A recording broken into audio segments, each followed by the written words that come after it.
special. It won't be long before the universe catches on. You've got the figure, you've got the voice. Face it, sister, we're spoiled for choice. São Paulo, aqui é Rafael Nogueira e mais um episódio de Flops, que é uma coisa que eu tô amando. É muito bom falar de Flops, eu tô adorando também. É bom que nossos ouvintes também estão gostando, né? Então, isso é ótimo. Isso é ótimo. Todo mundo feliz. De Curitiba, que é a Lene Botarelli. Que delícia esse cheirinho de misoginia pela manhã. Nossa. Olha, vamos ter um espetáculo gostoso pra falar. Que legal. É sempre bom, né? É acordar domingo de manhã pra falar de misoginia. De Fortaleza, que é Glauber. E Ich bin Kunst, porque eu tô na linha tabu mesmo. Eu vou fazer a linha falando alemão. E vou dizer que eu sou arte. Porque acordar 10 horas da manhã, 9h30 da manhã no domingo pra gravar às 10, tem que ser arte. É verdade. É isso, pra mim é isso. Musical Cash é arte, é isso. A gente tá falando de arte, a gente ama arte, é isso. A gente tem a bandeira, a gente tá com a bandeira comunista aqui, gente, do movimento comunista hoje na imagem. Pra quem tá vendo o vídeo, tem a bandeira tem comunista. Ali, o martelo, a foice, a estrelinha, esse domingo não podia ser melhor. Nossa, falar sobre isso, né? Falar sobre arte, misoginia e comunismo. Comunismo. O gado passa mal. Pode ser o subtítulo desse episódio.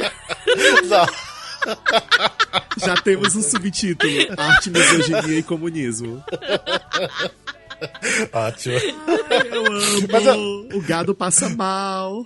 Mas é basicamente tipo assim, resumir o plot de cada musical é isso, basicamente. Sim, pra mim é isso. E ainda podia piorar, porque no meu ainda podia entrar drogas. Arte, não, drogas, comunismo e misoginia. Nossa. É isso, o episódio acaba aqui. Um beijo pra vocês. Obrigado, gente. Foi ótimo. Tchau, tchau. O Spotify vai, tipo, tirar a gente de lá, né? Mas enfim, seja bem-vindo ao Musical Cast, um podcast sobre teatro. Não, nem sei mais o que falar, mas enfim, é um podcast sobre teatro musical, primeiro do Brasil. É o primeiro. Pra você que é informação ali da superfície. Eu mudei um pouquinho, mas tá tudo bem. Mesma coisa. Enfim, esse aqui é mais um novo episódio sobre o Flops da Broadway, né? Porque é o Broadway, não é o West End, porque tem gente que tava querendo falar outro dia sobre o musical de West End. Falei, não vai. Vai ser no próximo. Vai ser no próximo. Próxima série. Na próxima série. A gente faz uma de Flops do West End. Isso. Sim. O West End também vai bombar, porque tem uma ruma de flop lá. Sim, tem um sim. monte. Não, é que eu digo assim, porque a gente não tem muita informação sobre as coisas do West End de fora, porque não tem registros disso, né? Tipo, o West End é muito precário em relação a isso. E Broadway tem de tudo, né? Tem todas as informações precisas que a gente precisa. Gente, se vocês não conhecem, existe o IBDB, que é tudo. Sim. O próprio site do Playbill, nossa, o site Playbill é completo, o Broadway Words, nossa, então é muita informação que tem sobre os espetáculos da Broadway. Mas enfim, esse aqui é o terceiro episódio sobre flops da Broadway. Mas antes da gente entrar no episódio, bora lá, Lene, recadinho. Gente, pra quem não sabe, a gente tem um Catarse, que é um projeto de assinatura pra gente conseguir financiar a nossa criação de conteúdo, pra gente poder dedicar mais tempo pra produzir mais e melhores conteúdos pra vocês, comprar equipamento também. E se você gosta do nosso trabalho, dá uma olhada lá no nosso Catarse. Você pode apoiar a gente com qualquer valor mensal e a partir de R$10 mensais tem recompensa e novidades exclusivas e entre elas ter acesso aos vídeos das gravações antecipadamente. Inclusive, a gente tá gravando num domingo. Ontem eu mandei o vídeo da gravação do Show do Milhão pra todo mundo antecipado. Pra galera conhecer, porque inclusive agora novas coisas exclusivas aí de poder ser convidado pra gravar com a gente, né? A gente vai começar a convidar a galera do Catarse pra gravar com a gente. E lá você também pode sugerir uma pauta, participar da gravação, anunciar produto ou serviço, várias coisas. Para saber mais é só acessar catarse.me/musicalcast. E a gente quer agradecer a todo mundo que assina, todo mundo que apoia. E em especial Gabriel Sotero, Gabriel Fanaia, Maria Valéria Fagá, Verônica Oliveira e Marco Tiné. Muito obrigada. É isso, obrigado vocês. E obrigado mais uma vez o Gabriel Sotero e o Júlio Veloso que participaram do nosso último episódio. Se vocês não escutaram o último episódio, escutem, porque tava sensacional. Está divertidíssimo. Sim, pelo amor de Deus. Foi ótimo. Eu fiz uma super edição com músicas de fundo e tudo mais. Ficou demais. Tem que ouvir. Tá bem divertido. Pra quem não escutou, nem sabe do que a gente tá falando, a gente fez um show do 1 milhão de musicais, então volta lá e escute, porque tá maravilhoso. E se você não escutou nossos outros episódios de flops da Broadway, volta também e escute, porque também tá valendo a pena. Muita informação sobre musicais. Em cada episódio a gente fala de 3 ou 4 flops e passa todas as informações pra vocês. Bem, bora lá então. Hoje, então, a gente vai falar de mais 3 musicais. Lembrando que nesses episódios de flops, a gente também escolhe 2 músicas pra gente tocar um trechinho. Valha. Sim. Glauber sempre esquece. No meu caso, eu vou tocar um trechinho de cada música do meu musical, porque vale a pena. Vai ser agora. Eu queria tocar várias. Vai seguir uma sequência de 15 segundos de cada música de Chess. Sim. Aproveitem. Aí os 15 segundos iniciais é só as introduções das músicas, só os instrumental. No máximo tem um I don't... Aí corta. Não, aí corta. Por aí, ia ser ótimo. Não, mas eu queria tocar muita música. Mas enfim, vai ser 2 músicas de cada musical. Você vê que no último episódio de Flops a gente quebrou um pouco isso do Groundhog Day. Coloquei 3 músicas, né? Porque. Mas a trilha Mas a trilha é super bonitinha de Groundhog Day, então vale a pena. Vale a pena, né? Realmente. Porque, igual eu falei, além de não soube escolher as músicas, eu tinha que colocar a minha música favorita. Bem que o tema gera misoginia, né? Tô gostando. Estamos no tema, galera. Estamos no tema. Que horror. Mas enfim, bora lá então. Eu vou começar a falar sobre o musical Chess, que na verdade a gente até já tem um episódio que a gente falou bastante. A gente explorou sobre a história, sobre como foi as produções. Mas é um episódio lá, tipo, foi acho que o 16º, 16º tá certo, né? 16º existe, amigo, na matemática. Eu fiquei pensando agora se existe, não tá certo. O eterno problema com números decimais, né, amigo? Faz parte. Mas foi assim, um dos primeiros episódios, tipo assim, eu não sei se eu gosto mais dos primeiros episódios do Musical Cast, porque eu não sei. A gente melhorou tanto, né? Então, fique nesse, se você quiser escutar sobre o Musical Chess, beleza? Mas enfim. Quem não sabe que é o musical Chess, né? A tradução literal é xadrez, né? É até um nome meio estranho, né? Se você traduzir ao pé da letra. Mas o musical Chess, ele ficou bastante famoso. E ele, assim, ele era um musical muito aguardado. Por quê? Primeiro de tudo, que era um novo musical de Tim Rice.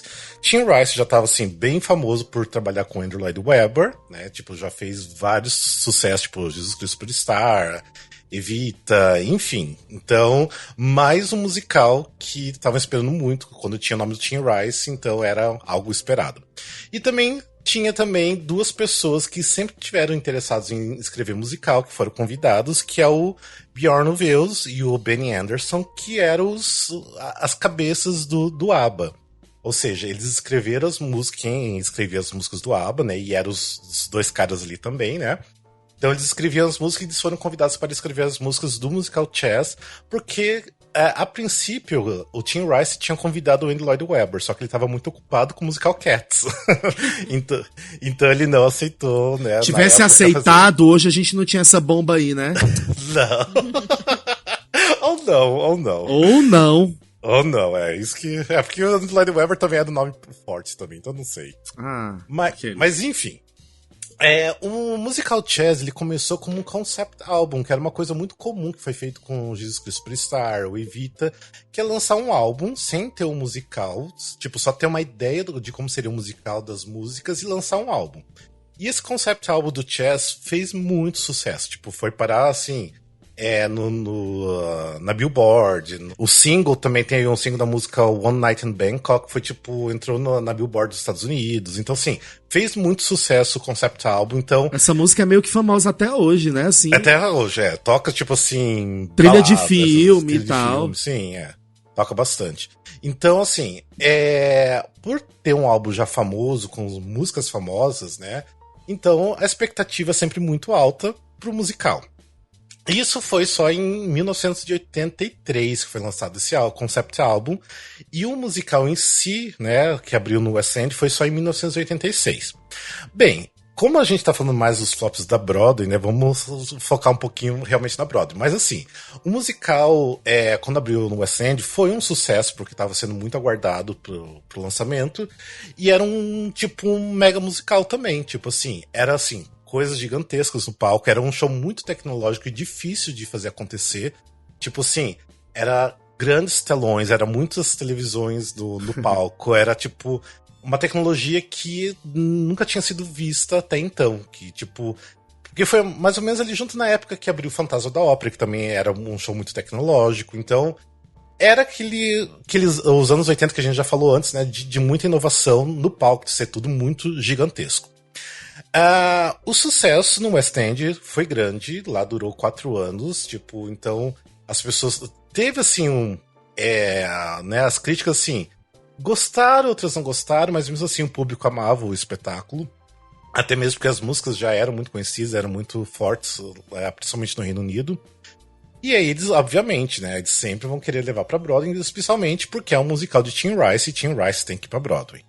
Aí foi que em 1988, eles resolveram, então, né, montar na Broadway.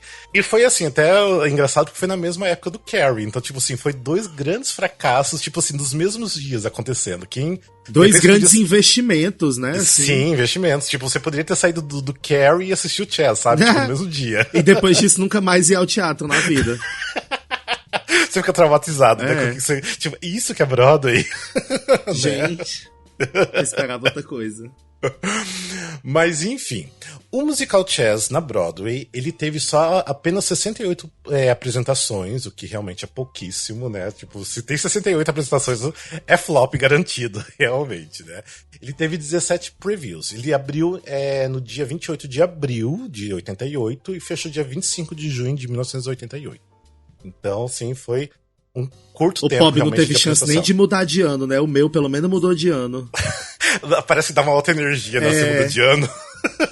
Parece que estrear mais tempo. Quando você tá na dúvida se vai flopar ou não, estreia mais pro final do ano, pra ver se dura pelo menos até o ano seguinte.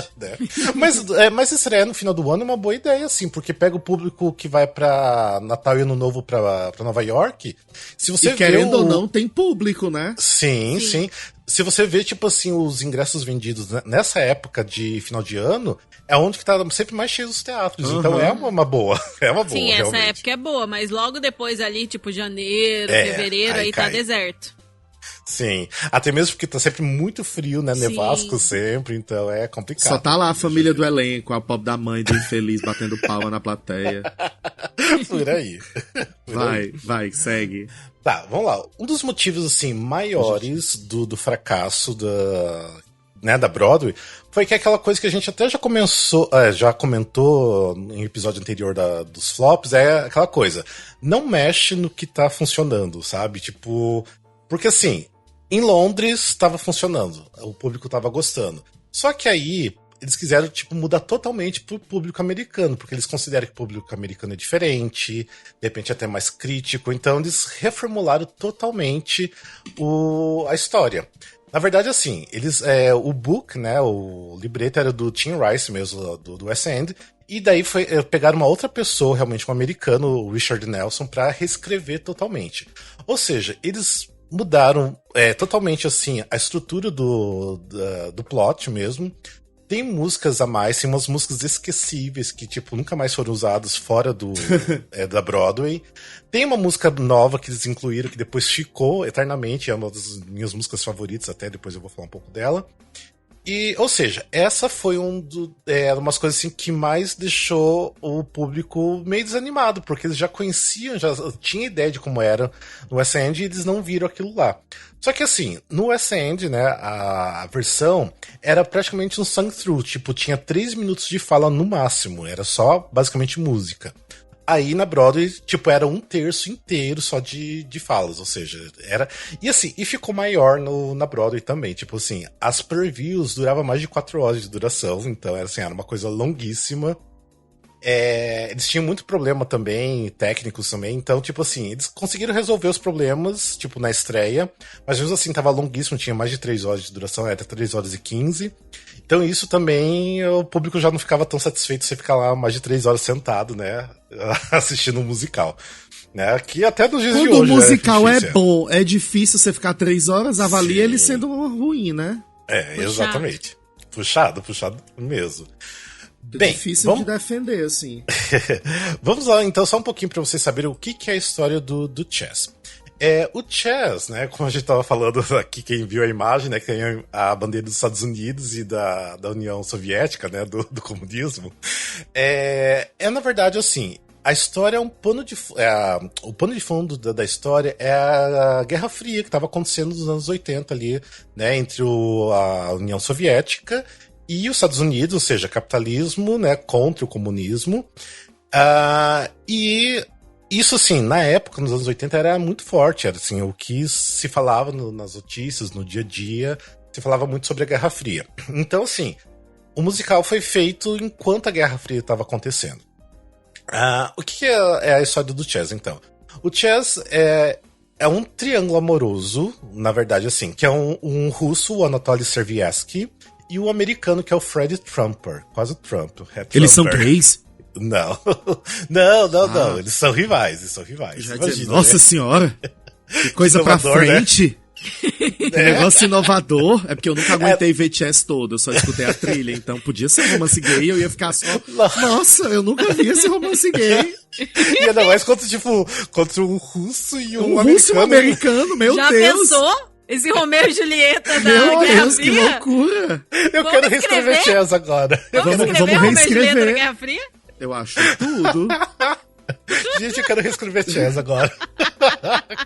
que ideia genial. Mas enfim, era o Fred Trumper, que era o americano, o Anatoly Servietsky, que era o russo.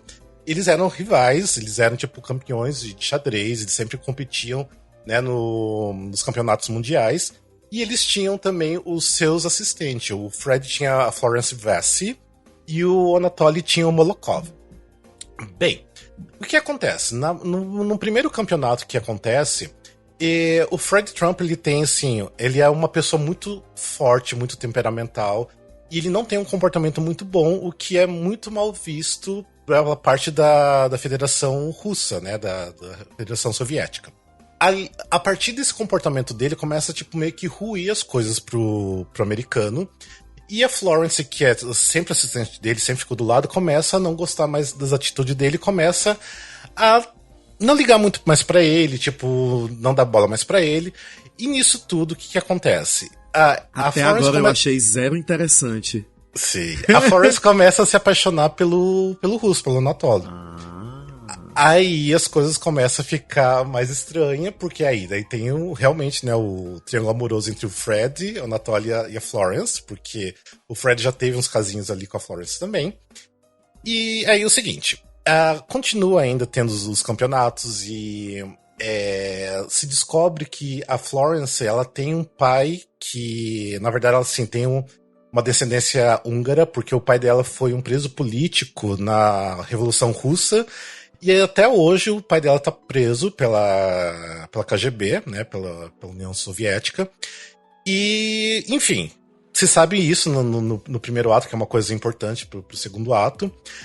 E nisso tudo, o Anatoly começa a não ficar muito satisfeito também com os jogos políticos, porque o enredo do Chess é muito político ali, assim. Ele realmente, a carga é muito política, tem as historinhas de romance e tudo mais ali, mas é bem a carga política mesmo. E também o Anatoly começa a não ficar satisfeito com os jogos políticos que começa a acontecer, né, tipo de tentar um dominar o outro e usar das questões que estão acontecendo da Guerra Fria, né, dentro do campeonato. E ele resolve não ficar mais na União Soviética, ele deserta e quer ficar neutro, ele não quer mais ser parte da União Soviética. E isso acontece tudo no primeiro ato. No segundo ato... Nossa. Por isso que é longo. Sim. Meu Deus, isso eu pensei que já era a peça toda. Não. O segundo ato, daí, tipo, já se passa um ano depois. Isso, tô falando a história que é basicamente da Broadway e do West End. Só que na Broadway, tipo, tudo é no mesmo campeonato de xadrez. É, tipo, tudo no mesmo ano.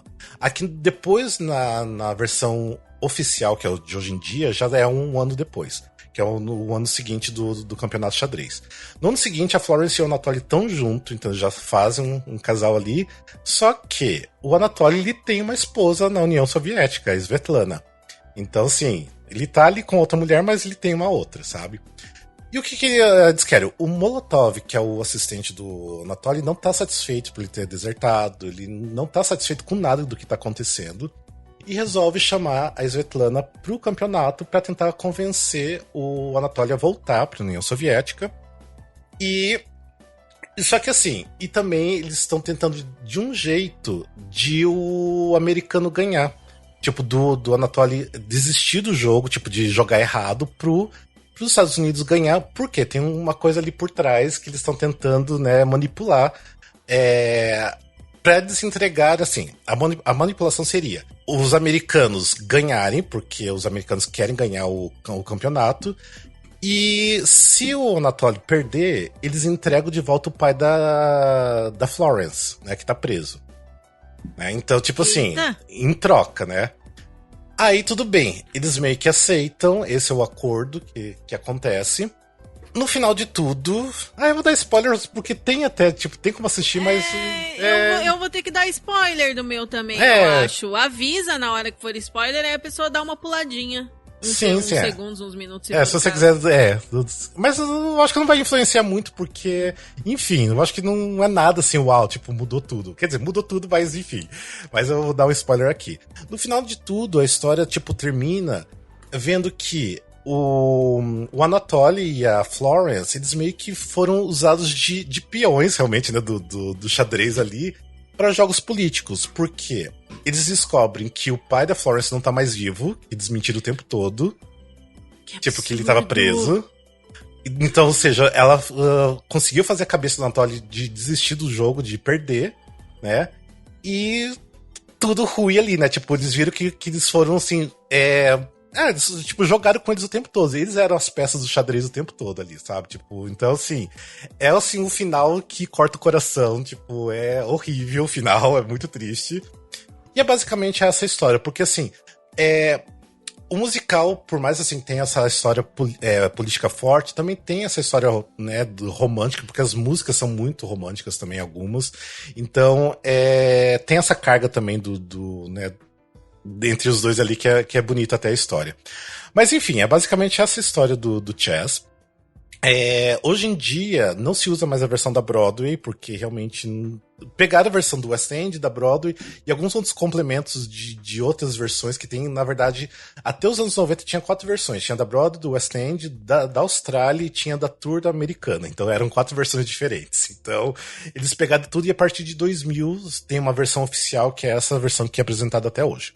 Que é basicamente essa história. Enfim. Ou seja, tipo, não é uma história que conquista muita gente. Tipo assim, é mais assim pelas músicas. É difícil, né? É difícil. Tem uma frase do Tim Rice, que depois ele falou, que assim, que foi basicamente o último musical que o Tim Rice ficou satisfeito. Ele meio que desistiu do teatro depois. Ele fez outras coisas também, mas ele meio que desistiu porque ele falou assim que foi a coisa mais genial que ele já fez. E daí ele até falou assim, pode soar até arrogância minha, mas esse daqui com certeza as pessoas não gostaram, porque uma pessoa média, né, de um cérebro médio não consegue entender o musical. Porra, meu! Né? E ele disse, pode até soar como arrogância minha? Sim, ele falou. Imagina se soasse mesmo, né? Porra, meu! E é complicado porque, assim, é um musical que eu não conheço. Eu quero conhecer, porque muita gente fala, que eu conheço, que eu respeito a opinião, fala bem e gosta. Então eu imagino que tenha muitas qualidades. Mas ouvindo você contar a história, eu fiquei com sono. Nossa. Ah, não, sim. Tipo, Eu acho... é um negócio que você tem que conhecer mesmo. É uma história acho, difícil, né? Se você não sabe o que é, tipo, o que é a Guerra Fria, tipo assim, você não vai nem saber o porquê que eles estão brigando tanto ali, por que é tanta disputa ali.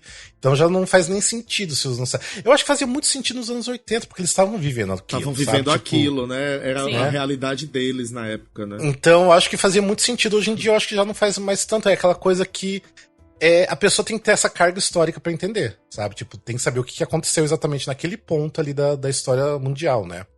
Ah, até eu achei que a frase do Tim Rice, aqui em inglês, é It may sound arrogant, but chess is as good as anything I ever done.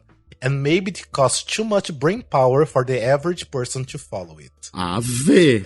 Jesus! Ainda ficou pior. De muito cérebro pra Ainda pessoa ficou média pior. acompanhar. Exatamente. Gente, que nojo. Era melhor não ter lido. Que nojo. Eu achei forte também. Escroto.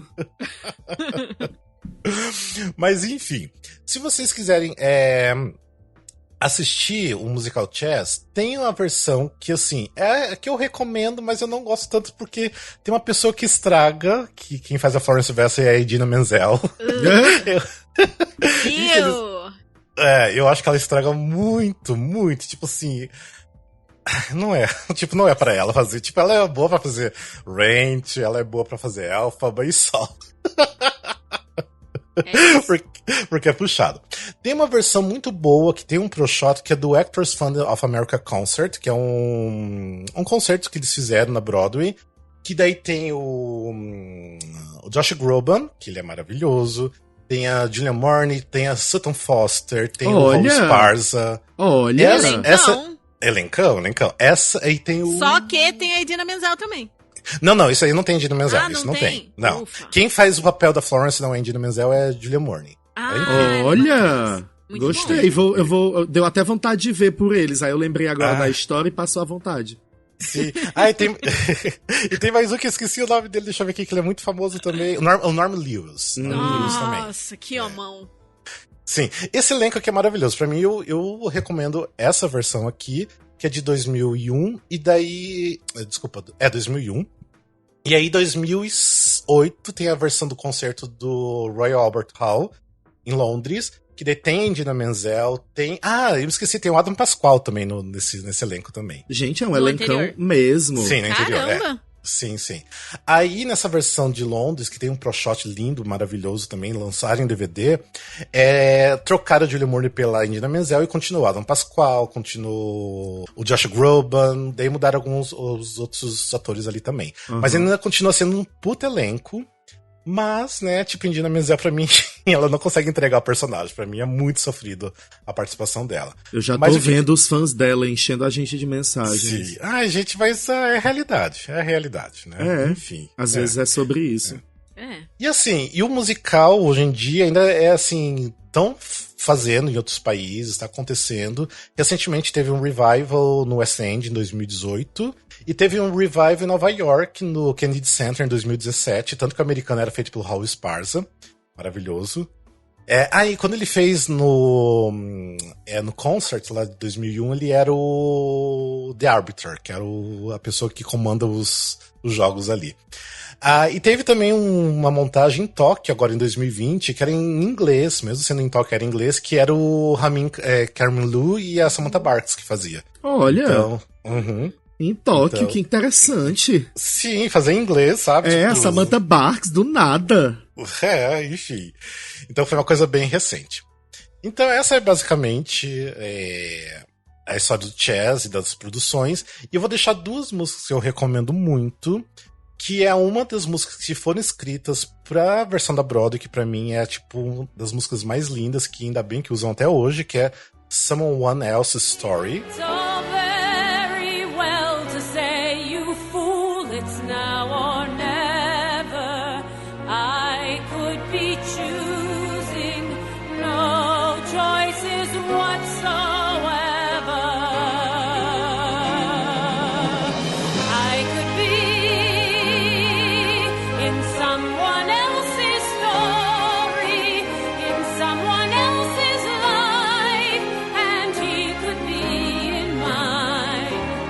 I don't see a reason.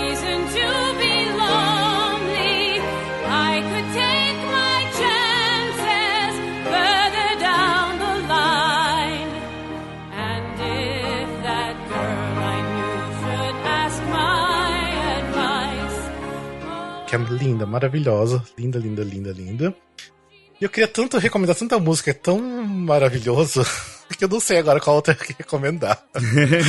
Mas eu vou deixar... Eu vou recomendar uma outra também, que eu acho que é uma música de coro e tem, tipo, elementos de outras músicas dentro dela mesmo, que é a música The Deal.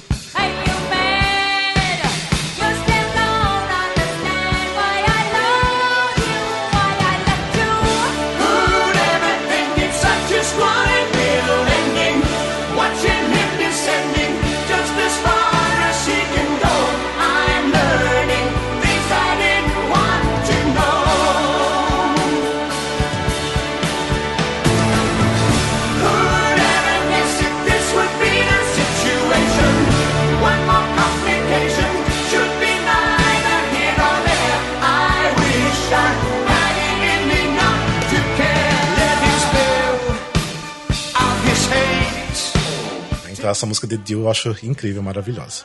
Essas são as duas músicas que recomendo vocês procurarem, mas procure as músicas são incríveis, eu sou apaixonado pelas músicas. Tudo bem que eu tenho, né, meu lance por causa do ABBA e tudo mais. Tem várias músicas aqui que, se o musical não tivesse acontecido, provavelmente o ABBA teria gravado como música deles mesmos. Então, tipo, é incrível, amo demais. E é isso. É isso, arrasou. Confesso que fiquei curioso com algumas coisas e meio com outras, mas achei interessante. Mas assim, vale pelas músicas já vale a pena, sabe? Tipo, fiquei curioso. Mas é lindo, é lindo. Vale a pena sim. Arrasou. Eu conheço a música que eu... Qual foi a segunda música que você indicou? O The Deal. The Deal.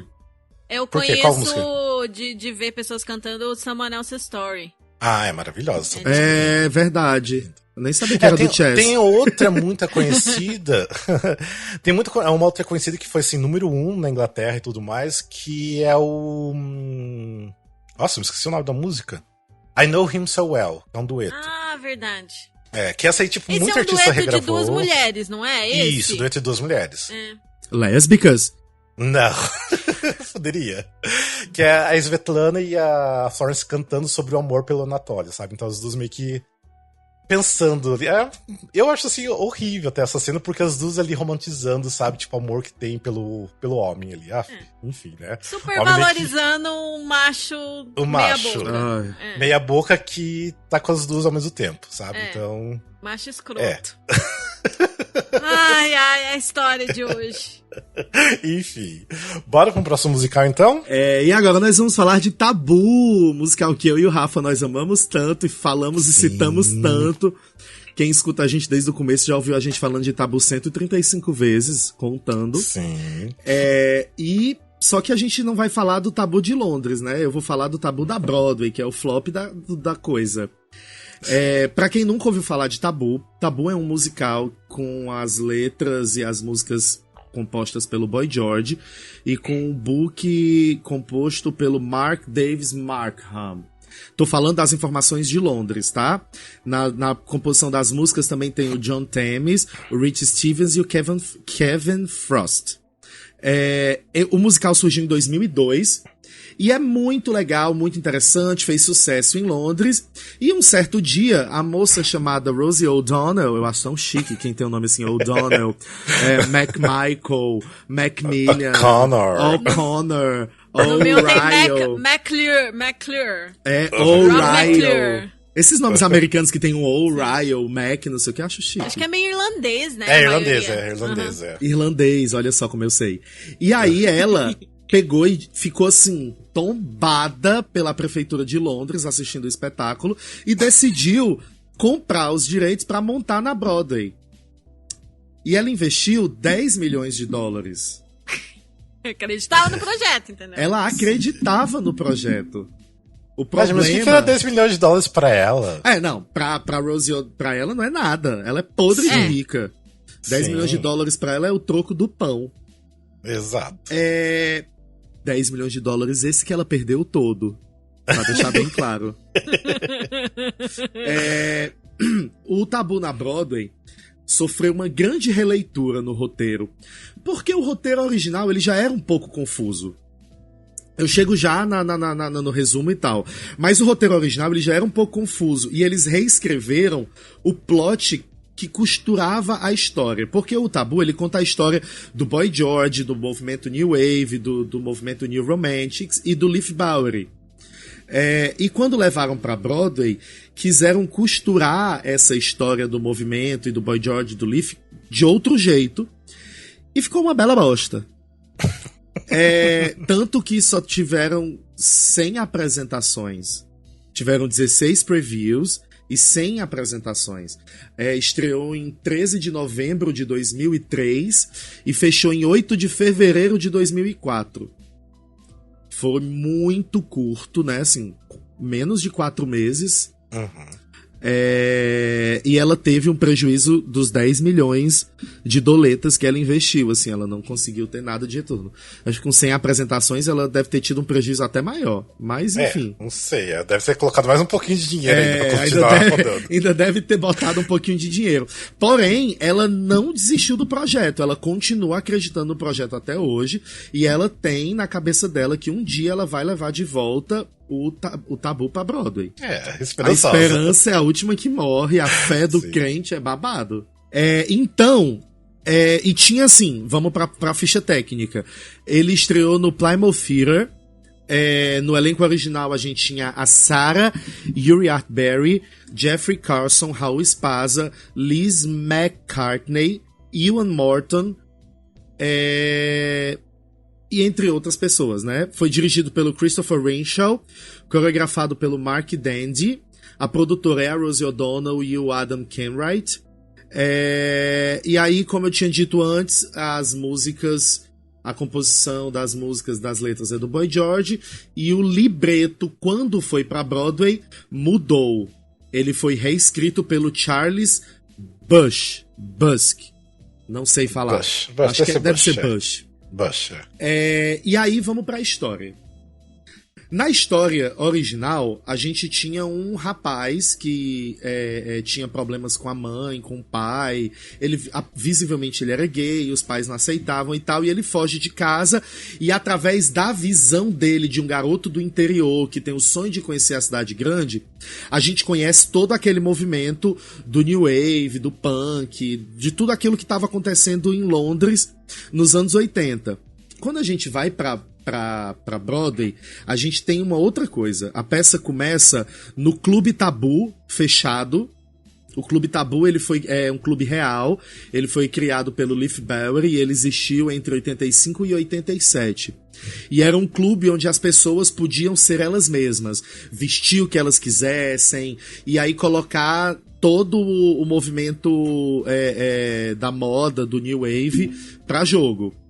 Tanto que o principal exponente desse movimento é o próprio Leaf Bowery, que até hoje é uma grande referência nisso que ele fazia, nessa pegada mais estranha e mais artística da moda, né? Ele transformava o look dele, o simples fato dele estar ali, em um posicionamento artístico, em uma obra de arte.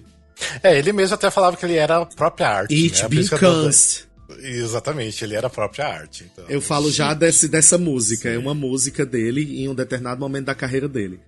E aí, essa menina, essa moça, essa jovem manceba, que se chama Nicola, é a nova moça que... Ai não, desculpa, me perdi total. Eu nem tava falando dela ainda, deixa eu voltar.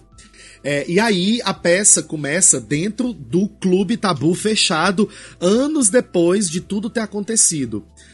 Entram duas personagens, o Philip e a Big Sue, e eles dois estão aguardando um repórter que convidou eles para fazer uma entrevista falando sobre tudo o que aconteceu na cena do New Romantic na Inglaterra nos anos 80. E aí eles chegam lá, olham o clube fechado, decadente e tal, e aí eles começam a relembrar como era tudo, e aí a gente volta no tempo e a gente começa a história de verdade. Eu vou fazer um resumão, porque é uma história muito longa, que tem muitos detalhes que é melhor você assistir do que eu contar.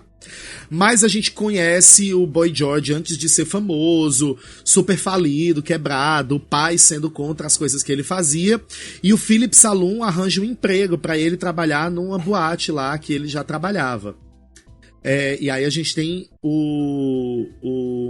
o número Freak, Ode to Attention Seekers, que é o número de abertura, e logo depois, quando começa, que a gente volta no tempo, a gente vê o Boy George, Stranger in this World, enfim, todo triste, se considerando um estranho nesse mundo, porque ele tem uma mente diferente das outras pessoas, ele vê a vida com outros olhos e tal.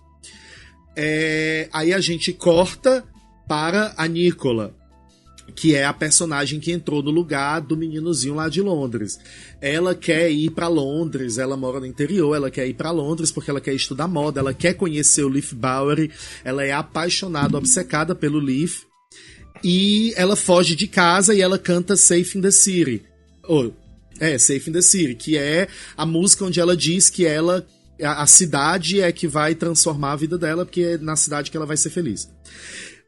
O mundo anda, ela chega na cidade, ela conhece o Leif, ela conhece a Big Sue arranja de conhecer o Leif, e ela e o Leif têm uma conexão muito forte ali, desde a primeira vez que eles se encontram. Mesmo que a princípio tenha sido pra fazer ciúmes a Big Sue, depois eles desenvolvem uma relação e eles chegam a casar. Sim. Não faz o menor sentido. Mas eles chegam a casar. Com o decorrer das cenas, o Boy George, ele começa a fazer a carreira dele. Ele conhece um cara, o Marcos, e ele, que é hétero, e tava lá com a namorada, e eles meio que se apaixonam, e o cara meio que, em determinado momento, larga o Boy George, e o Boy George fica nesse romance com ele, nesse vai, não vai, vai, não vai. E ele finalmente estoura. Um cara conhece ele, um baterista conhece ele, chama ele pra gravar uma música na banda dele. E essa banda é o Culture Club, e eles gravam Karma Chameleon. E estoura, é um grande sucesso. E assim, até agora eu não falei da Marilyn, perdão. A Marilyn é uma outra personagem que tá desde o começo, que é uma amiga do Leif, e é a Marilyn que leva ele pro mundo das drogas. A Marilyn é um cara que se veste como Marilyn, e ele era conhecido na cena underground por se vestir como Marilyn, e por ter uma aparência muito masculina. Então ele tinha essas duas oposições, porque ele se vestia como a Marilyn Monroe, mas ele tinha uma aparência muito masculina e muito destruída pelas drogas. E o Boy George começa a dar certo e a Marilyn não. E a Marilyn começa a meio que querer usar o Boy George para fazer sucesso, e apresenta o Boy George às drogas. A gente vê em cena a primeira vez em que o Boy George usa drogas. E aí é uma ladeira abaixo. Enquanto a carreira dele só cresce, o envolvimento dele com as drogas só aumenta. E no final do primeiro ato, ele tá no auge da carreira dele, e o Marcos pede pra voltar pra ele, interessado na carreira dele, em ser famoso através do Boy George. A gente percebe que todas as pessoas ao redor do Boy George estão mais interessadas na fama dele do que na amizade dele em si. Sim. E tal. Quando o segundo ato começa, tanto o Boy George quanto o Leif Bowery estão no topo da carreira deles. O Leif Bowery, a abertura do segundo ato é o Everything's Taboo, que é a música da inauguração do clube. E aí a gente tem um desfile de figurinos e de looks extravagantes, super legais. E aí, só que agora o segundo ato, assim, o que o segundo ato teve de crescente, de eles estão ficando famosos, vamos apresentar as personagens e tal. O segundo ato é aquela boa queda do cavalo, é a ladeira abaixo. O Boy George vai se consumindo pelas drogas cada vez mais, mostra ele usando heroína, cocaína, tem cenas bem pesadas dele usando drogas. E o Marcos, achando que vai ajudar ele, vende a história dele pros jornais, de que ele está entregue às drogas. Vende assim, ele tem tanto na cabeça dele que ele tá querendo fazer o bem, que ele não cobra. Ele só se identifica nas matérias, ele meio que quer ficar famoso, sendo aquele que vai entregar o Boy George. E aí isso meio que destrói a carreira do Boy George. Pouco tempo depois ele é preso com porte de drogas, e aí rola um momento que ele é internado numa clínica de reabilitação, tem todo um negócio, e aí tem uma música linda que o Boy George canta no segundo ato, que é Out of Fashion, que é no momento em que ele percebe que ele saiu de moda, né, assim, que ele se perdeu de quem ele era e do que ele acreditava e da arte que ele acreditava ter e produzir, e se entregou completamente às drogas. É uma música linda, e é uma pena que em Londres, ou que na Broadway é outra coisa, porque em Londres é lindo, lindo, é catártico. Enfim. Nesse meio tempo, o Leif Bowery casou com a Nicola e meio que brigou com a Big Sue por culpa da Nicola. E a Big Sue e a Nicola descobrem que ele está fugindo de algumas consultas médicas. E elas suspeitam que ele tem HIV. E nos anos 80 era uma sentença de morte você ter HIV.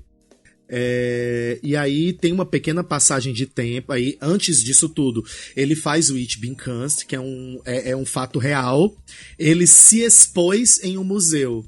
Isso aconteceu na vida real. Ele colocou uma grande caixa de vidro e ele entrava dentro dessa caixa de vidro e ficava lá exposto para as pessoas que iam ao museu.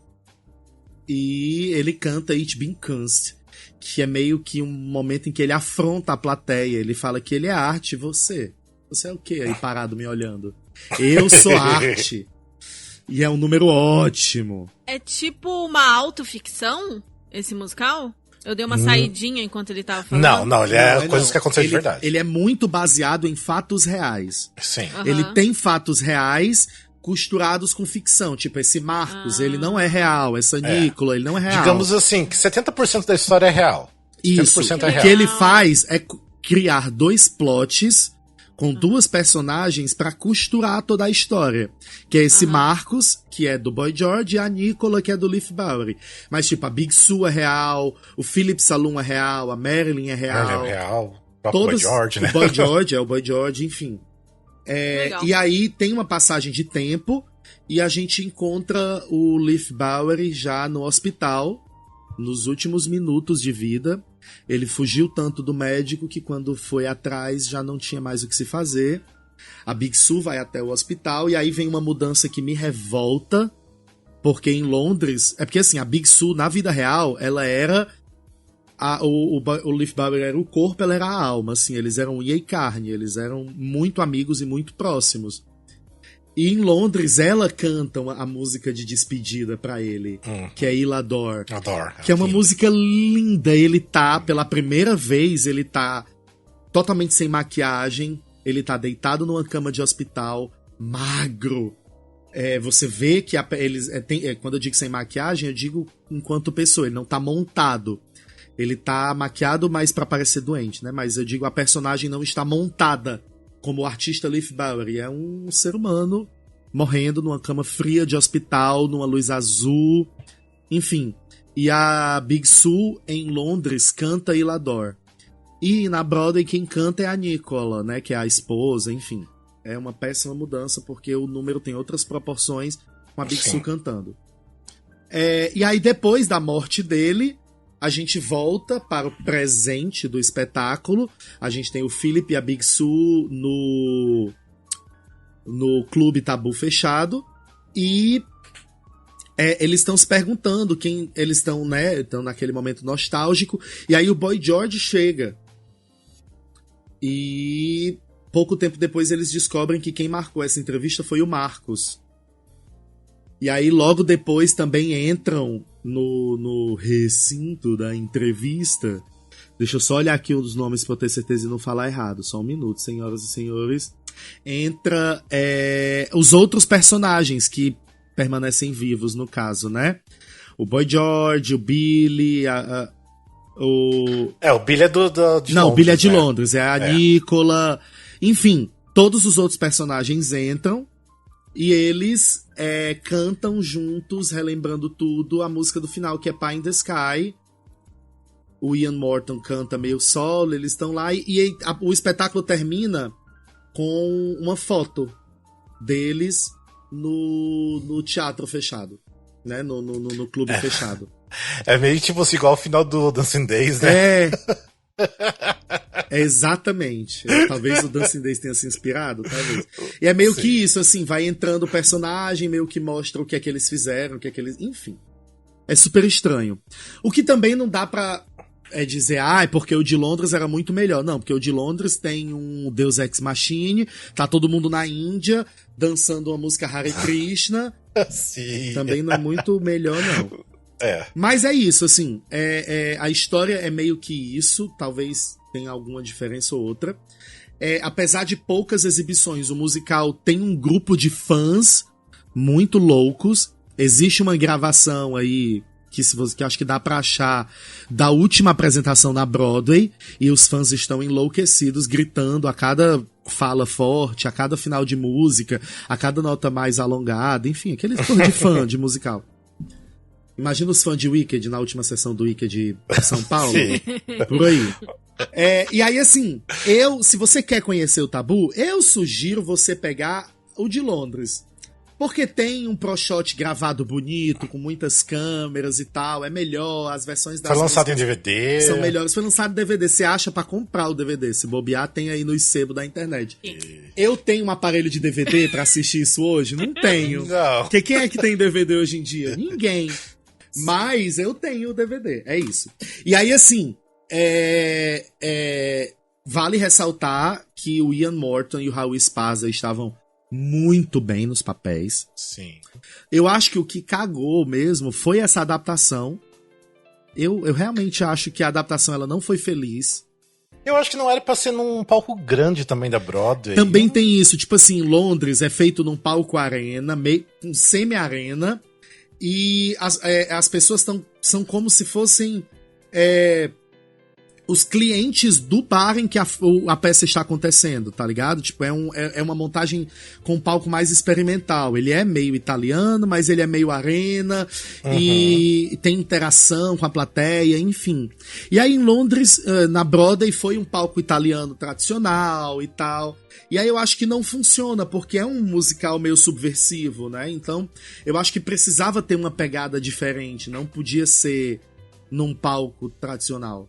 Aí eu acho que isso também contou muito para o não sucesso do negócio. Porque assim, em Nova York tem tanto bar underground, essas coisas, podia ter feito tipo num bar assim. Total. E aí assim, só pra também falar, teve um revival em Londres em 2012, né, em Brixton. Em Brixton, isso. Brixton, que tem alguns vídeos no YouTube, dá pra ver, mas eu confesso que eu não tenho muitas informações about it.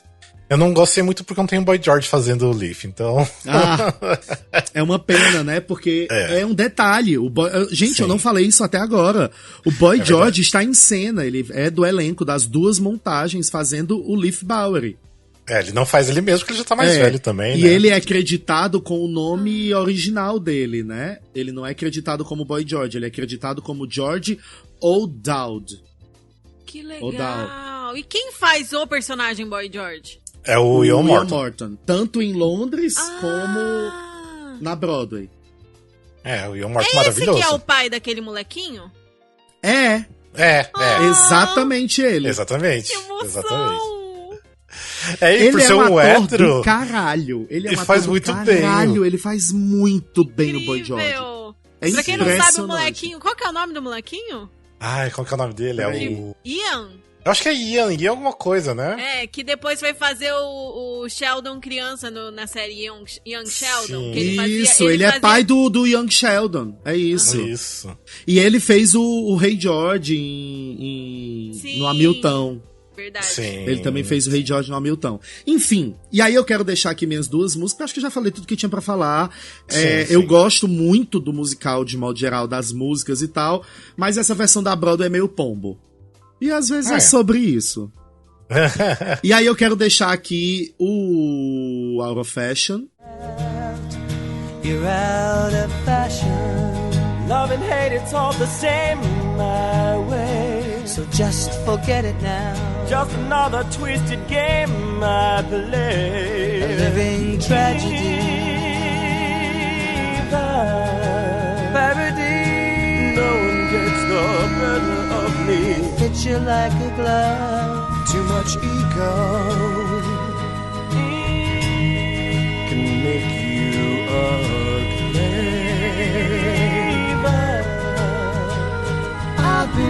running away from what I really need. Desperation. Who can explain the attraction? Que tem uma letra muito bonita e é muito forte. E aí, já que eu tô deixando o Out of Fashion, eu vou deixar uma do Ian Morton, que é o Do You Really Want to Hurt Me, que eu também acho lindo. Sim, que é bem conhecido já do Culture Club. É. É maravilhosa. Mas, não, vou mudar. Pra não dizer que eu tô botando uma do Culture Club, eu vou colocar I'll Have You All, que é o Boy George que canta, que é do Leif Bowery. Woolbed or Russell Square, a cottage here or there, those charming old familiar places. I've had lawyers, doctors, judges, and thugs, and I never asked their names. Hungry faces in the dark, dirty deeds in the park, and before you ask, I feel no shame.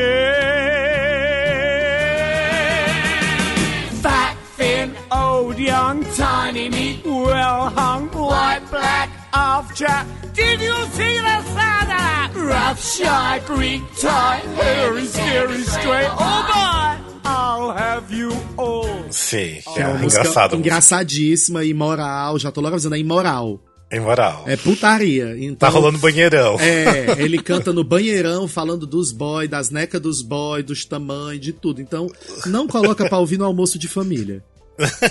Não coloca, não vou entender mesmo, né? Se o povo não fala inglês, então... É isso. É isso. Encerro aqui meu caso sobre Tabu. Beleza, Eu muito preciso bem. conhecer esses musicais, não conheço nenhum dos dois ainda. Olha, É sobre Então, gente, editor, solta aquela musiquinha. When you say Vegas, I say love, I hear love, sei lá. Que é uma musiquinha bem show, assim, sabe? Deixa eu contar a minha história primeiro com esse musical. Eu vou falar do Honeymoon in Vegas. Eu vou contar primeiro a história, depois eu vou pra ficha técnica. A história não, tipo, como que eu conheci. Porque é um musical do Jason Robert Brown. Eu amo Jason Robert Brown, sou apaixonada, sou enlouquecida, e esse foi um musical que ficou muito pouco tempo na Broadway. E quando eu vi na época, vi os vídeos, vi os trailers, assim, do espetáculo, eu falei, tipo, nossa, mas que parece showzinho, né? Parece, assim, essas comédias coloridas e cheios de brilhos, espalhafatosas, não sei o que. Não tem nada a ver com o Jason Robert Brown, isso. Porque o Jason Robert Brown geralmente escreve musicais mais... sensíveis e intimistas e internalizados e psicológicos, e não batia. E as informações que eu fui pegando assim no ar diziam isso também, tipo, nossa, não tem nada a ver com o Jason Robert Brown, por que ele tá escrevendo isso? Tipo, não tem nada a ver com a identidade dele, e eu nunca fui a fundo, nunca fui estudar mais, conhecer melhor o musical, porque chegava essas informações a mim. Tipo, não tem nada a ver com o que o Jason Robert Brown faz, como se fosse assim, é uma mancha na carreira dele. Uhum. E aí ficou por isso mesmo, deixei pra lá, conheci uma música aí um tempo depois, conheci a Love Betsy por causa do menino lá que fez o Dear Evan Hansen, Andrew Barth Feldman, que cantou no Jimmy Awards, achei a música ótima e tal. Falei, um dia eu vou conhecer. É Jason Robert Brown, mas não tem a cara dele, então dane-se. Como se assim, meu Deus, ele estava louco quando ele fez isso. Porque no mesmo ano saiu The Bridges of Madison County, que é um musical mais Jason Robert Brown, né? Mais denso, né? Mais denso, mais psicológico, com essas músicas mais melódicas e tal. E as músicas do Honeymoon in Vegas realmente são músicas show, são músicas comédia musical, são músicas... Hairspray, Priscila, comédia musical dos anos 60, sabe? Aham. E aí fui conhecer, fui estudar de ontem pra hoje pra gravar esse episódio, e eu me surpreendi muito. Outra coisa que eu fiz antes de estudar, eu assisti o filme original. Honeymoon in Vegas é inspirado num filme de 1992. O roteiro é do mesmo diretor e roteirista do filme original. E eu assisti o filme uns meses atrás, e é um filme de comédia... pastelão dos anos... Pastelão não. Comédia boba, assim, dos anos 90. Sabe aquela comédia de Sessão da Tarde? Aham. E é uma história bobinha e tem um plot que é misógino, assim. Não tem como tirar a misoginia do plot, porque uma e tem mulher... o Nicolas Cage, né, no filme. Tem o Nicolas Cage péssimo. Você não consegue Ai, sentir nenhuma gente. empatia pelo personagem, sabe? Você não consegue se identificar com aquele personagem. Ele não tá bem. A Sarah Jessica Parker, que é a mocinha, e ela só é, tipo, jogada de um lado pro outro, rasa, não tem personalidade nenhuma, assim, sabe? Ela só tá lá. Com tipo, aquela lapa de nariz objetozinho. dela, maravilhosa. Sim. E eu assisti o filme e falei, tipo, caramba, difícil mudar o plot desse musical pra ficar pra virar um musical aceitável em 2015, que foi quando estreou. E aí eu deixei pra lá. Não fui ouvir a música, não fui fazer nada. Aí eu fui estudar de ontem pra hoje e continua misógino. Eles melhoraram, claro, 2015 continua misógino, mas pra 2015, assim, nossa, gente, eu tô tão empolgada, eu quero falar tanta coisa que eu fico me confundindo. Eles melhoraram toda a questão, a personagem tem mais personalidade, eles aprofundam mais, você sente mais empatia pelo protagonista. Mas não tem como tirar a misoginia desse plot. E é um musical que ficou meio datado mesmo. Devia ter saído uns anos antes. Mas enfim, deixa eu contar. Mas eu adorei. A trilha é uma delícia. Sabe? Então eu tô ali dividida. Se eu gosto, se eu não gosto. Eu tô meio, ignora a misoginia. O musical é divertido, é gostoso de ouvir. Sabe? ouvindo com a mão na consciência. Sei. Enfim, a música é a letra do Jason Robert Brown. O libreto é do Andrew Bergman, que também era o diretor e o autor do filme original, que é de 1992. E o nome do filme, em português, vocês sabem qual é?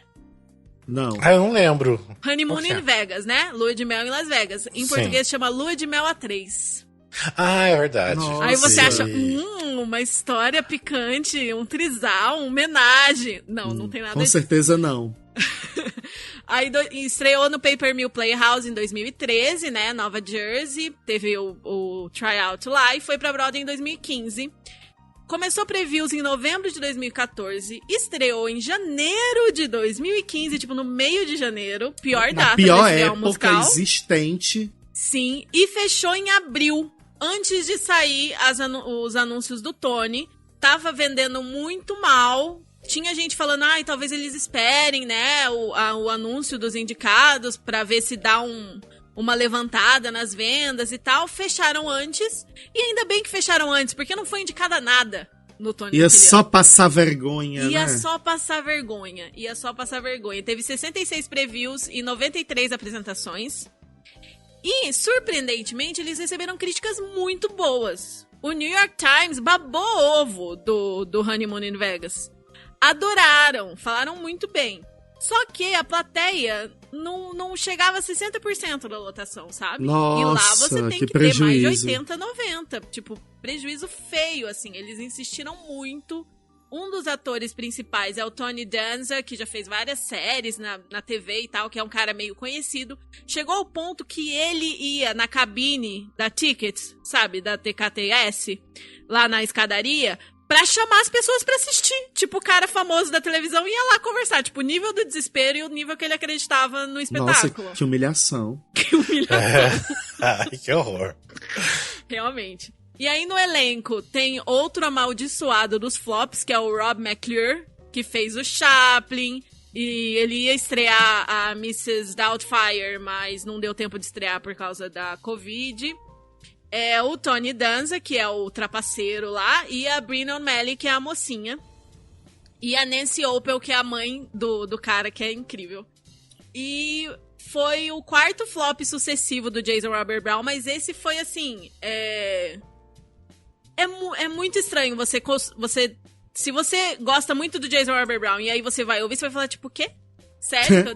tem uma música que parece o Jason Robert Brown, que chama Anywhere But Here, que aí você ouve e você fala tipo, tá, quem escreveu essa música foi o Jason Robert Brown. E as outras são teatro musical tradicional, comédia musical clássica, e são uma delícia. Eu não achei que são mais do mesmo, eu não achei que são... batidas, assim, sabe? Porque eu achei que eu ia escutar o musical e que ia ser uma coisa extremamente genérica, que eu ia achar, Jason, querido, o que aconteceu com você? Onde você estava com a cabeça? Mas não, eu gostei, assim, sabe? Eu achei uma trilha muito gostosa de ouvir, assim. Tipo, as músicas são contagiantes, são divertidas, e tem a coisa que os personagens são de Nova York, e eles vão pra Las Vegas e depois eles vão pro Havaí. Então tem todas essas vibes. Eles dão uma volta, né? Eles dão uma super volta. E aí, o que aconteceu? Teve ótimas críticas, mas não conseguiu chegar no público, boca a boca não aconteceu. As pessoas dão vários motivos pra isso, assim, tipo, o filme não era um filme tão bombado, assim, pra galera ir por causa do filme. O Tony Danza é conhecido, mas não é tão conhecido assim. Tem a questão de que o plot é misógino, já vou explicar por quê, que causa aquele desconforto. Tem o fato de que os personagens do Havaí são estereotipados, que é um negócio que causa mais um desconforto. E tem a questão que é um musical divertido, é um musical gostoso, é aquela comédia musical. Só que acaba sendo simples, acaba sendo raso, digamos assim, né? Acaba sendo... É o ano do Fun Home que eles estrearam. Então, assim, a galera tava indo ver coisas densas e psicológicas e tal. E aí, era um musical divertido, sabe? Não tinha grandes pretensões, assim. Então, talvez por isso, por muita gente considerar bobo e tal. E dentre as opções que as pessoas teriam pra ir a um teatro na Broadway, escolher outro em vez de escolher esse, né? E também o mês que estreou. Realmente, em vários lugares, as pessoas falaram isso. Tipo, janeiro é uma data horrível pra você estrear um espetáculo. Aí acabou que a temporada foi cancelada no meio, devolveram o dinheiro de quem tinha comprado pra depois do 5 de abril. A humilhação, sabe? Puxado, bem puxado. Não teve nenhuma indicação ao Tony. Mas tem... Cara, sério, ouçam a trilha, eu achei realmente muito gostosa de ouvir. E aí não apareceu no desafio, né? Eu até fui olhar, né, e não foi indicada nada, não apareceu no desafio.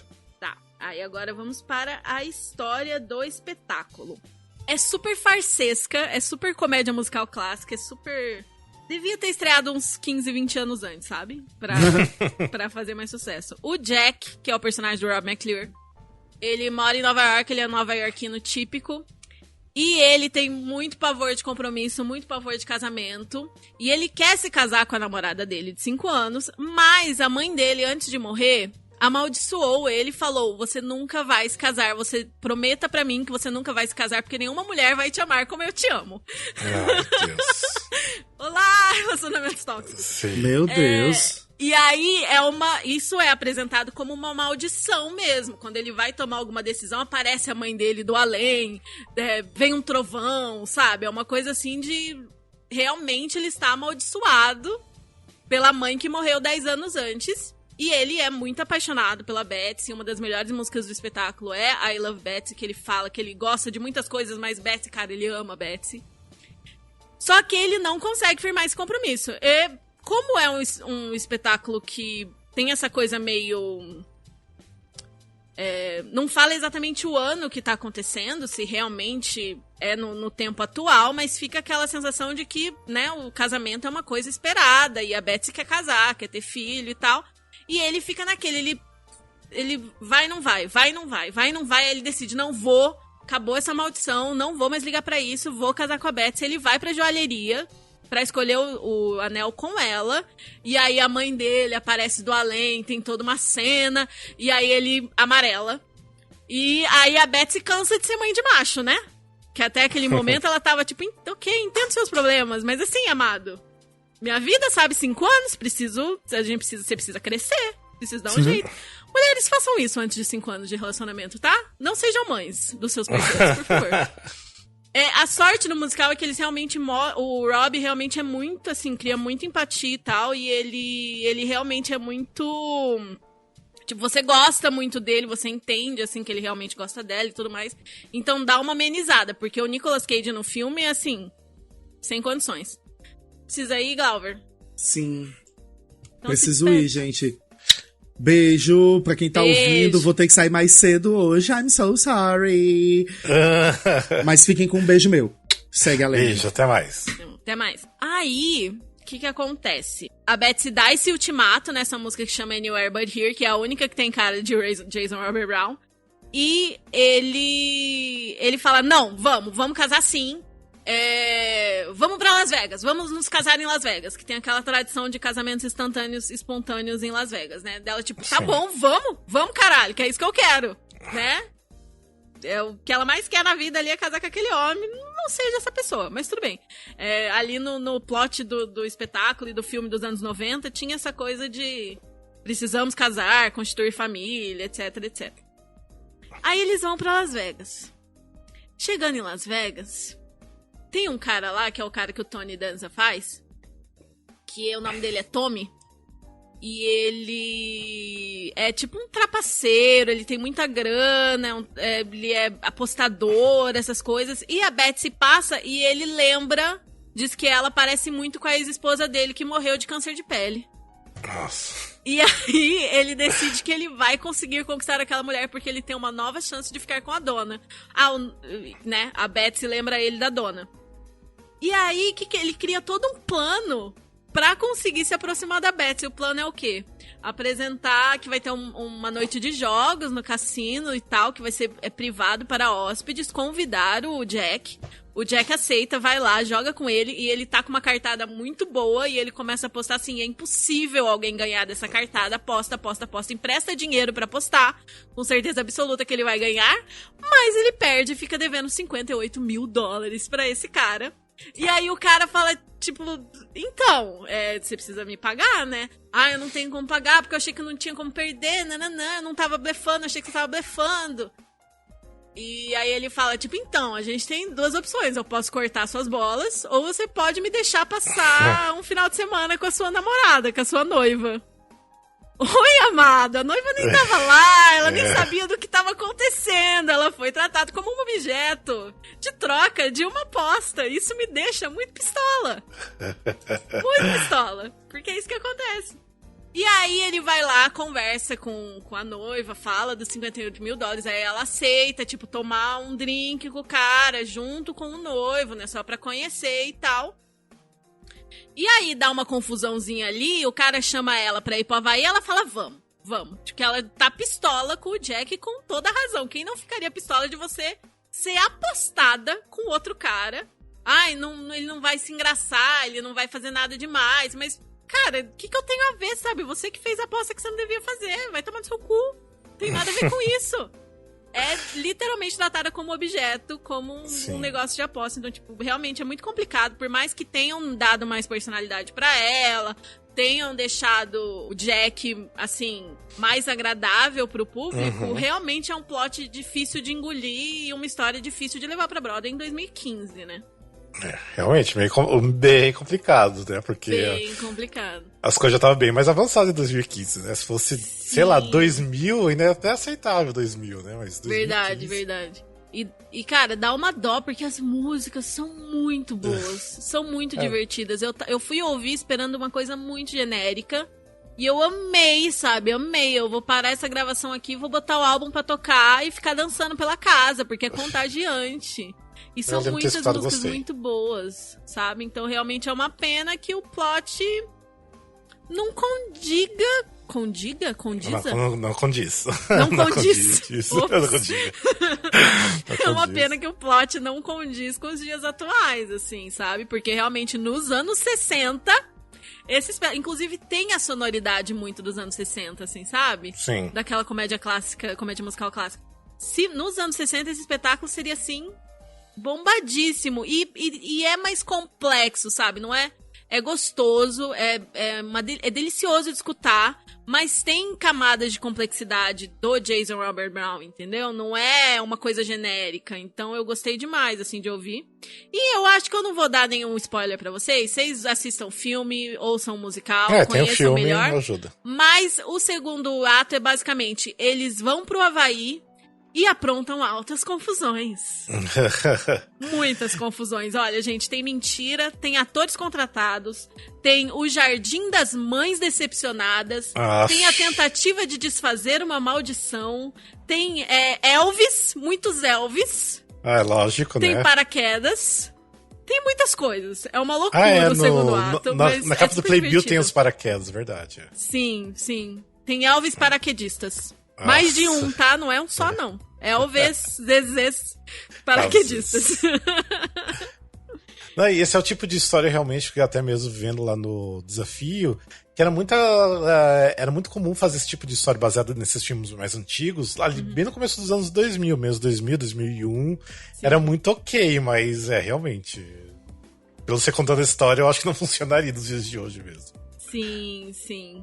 E cara, eu realmente, olha, se tivesse estreado uns anos antes, porque eu não achei uma música, assim, eu fico pessoalmente ofendida, fico.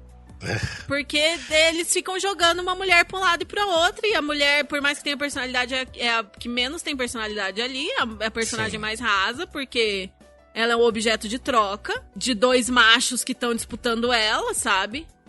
Mas é divertido, sabe? É uma sessão da tarde muito gostosa de assistir. As desligar a história boas. E ficar mais as músicas. Sim. Ignora a misoginia, gente. Ignora a misoginia. Vai ouvir, vai assistir. E não tem nenhuma filmagem boa, tem um bootleg bem ruinzinho do YouTube, porque metade do primeiro ato eles estão filmando o teto. Então se você tiver um bootleg decente dessa produção pra me mandar, me mande, por favor. Ah, mas interessante, porque assim, eu já escutei, eu lembro que eu escutei o álbum, tipo assim, uma única vez. Eu lembro de ter gostado, achado gostosinho. Agora me interessei de conhecer melhor. Nossa, eu amei. Fiquei bem surpresa, realmente. E tanto que recomendar a música foi muito difícil. Muito difícil escolher só duas. Gente, muito complicado. É por isso que eu já fui citando várias aí enquanto eu falava, entendeu? Eu gosto muito, não tem como não indicar I Love Betsy. Porque é divertida, é dançante, é engraçadinha, abre o espetáculo de um jeito muito bacana. Então ouçam I Love Betsy. She likes hockey, no I swear.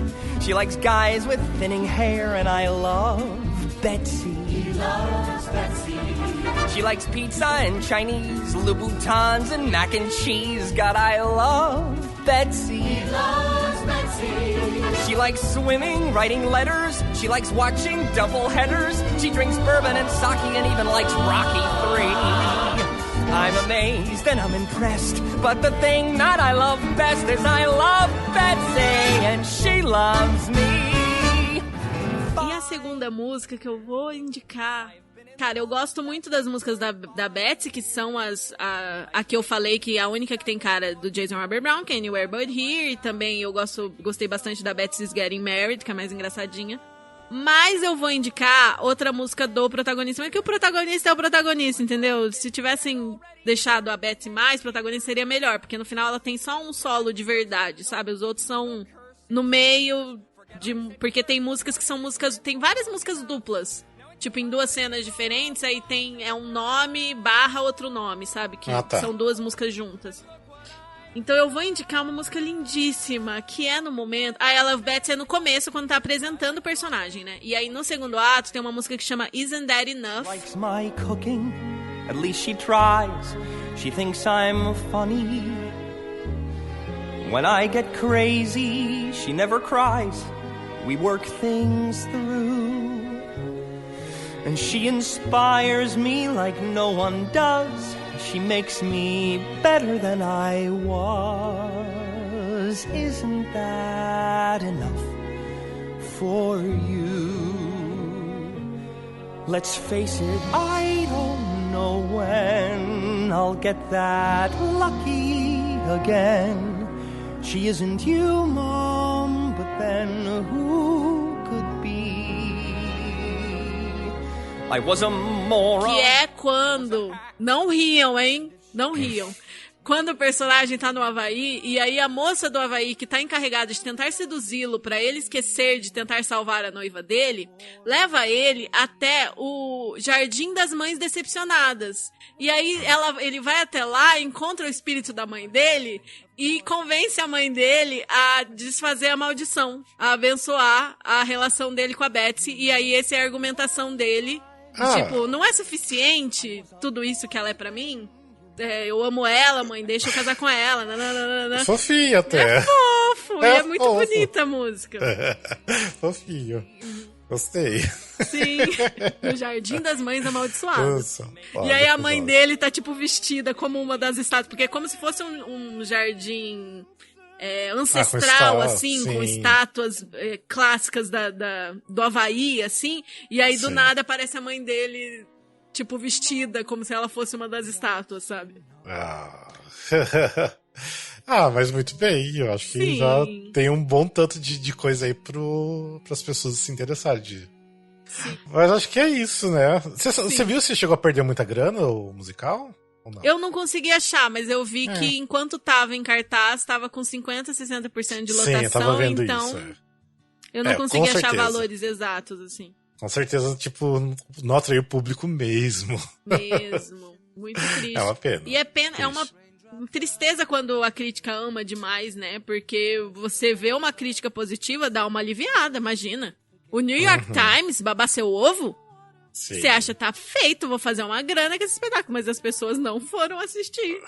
Pra ver que os críticos não adiantam, né? Uma boa crítica que você não vai levar, de repente, o público que é realmente o interessado em pagar pra assistir, né? Então... eu acho que hoje em dia a crítica especializada tem menos peso, né? Do que até mesmo por causa da internet, atrás. porque em 2015 as pessoas estão se comunicando pelas redes sociais, tipo, então o boca a boca é muito mais forte ainda, né? Então... Sim, exatamente. Mas é bom tirar um pouco desse peso dos críticos, né? Com certeza. Com certeza é bom. Deixar pro público mesmo decidir se é bom ou não. Sim. Mas eu acho que é isso, né, Lene? É isso. É isso. Então, procurem esses 3 musicais aí que vocês vão curtir, porque a gente recomenda. Se a gente tá falando aqui é porque a gente recomenda. Então, eu acho que todos os flops que a gente falou até hoje, a gente recomenda menos o Tarzan. Menos o Tarzan, é verdade. Porque o Tarzan não dá pra salvar mesmo. Não dá. Mas é isso. Gente, se vocês querem, de repente, que a gente fale de algum flop específico, vocês, de repente, não sabem se é flop ou não, manda uma mensagem pra gente, uma DM, que a gente pesquisa, a gente fala aqui, debate um pouco mais sobre musical, porque até a gente tem interesse, né, de aprender mais sobre esses flops, porque tem tantos aí que a gente meio que sabe, às vezes, só por cima, né, então é bom a gente parar pra dar uma estudadinha, dar uma lida, é sempre bom pra gente mesmo até, né. E é isso, alguma outra coisa mais, Lene? Não. Só dizer que eu adorei essa coisa. Eu tô me sentindo muito bem, assim, que tipo, a gente decidiu ontem, aí gravou hoje, aí eu consegui estudar, ver tudo, eu achei... nossa, nem dormi essa noite, mas foi demais. Nossa. Mentira, dormi um tanto. Mas eu achei divertido, era um musical que eu queria conhecer há muito tempo e eu achava que era bem pior do que realmente é, sabe? Então, saldo positivo pra mim. Pra ver como que a gente se esforça, a gente acorda mais cedo, estuda pra vocês. Pra vocês, queridos ouvintes e apoiadores. Por isso que deixe recados pra gente lá no post do Instagram. Isso ajuda bastante. Então deixa lá um recadinho se vocês gostaram do episódio. É muito importante pra gente. Sim. Tá bom? E é isso, a gente em breve volta com outro episódio de Flops, né? Uma quarta parte pra falar mais de musicais aí pra vocês. Sim. E é isso, bora então, Aline. Bora então. Bora almoçar Beijo, então. Gente. Beijo, gente. Até o próximo episódio. Até mais. Até o próximo. Tchau.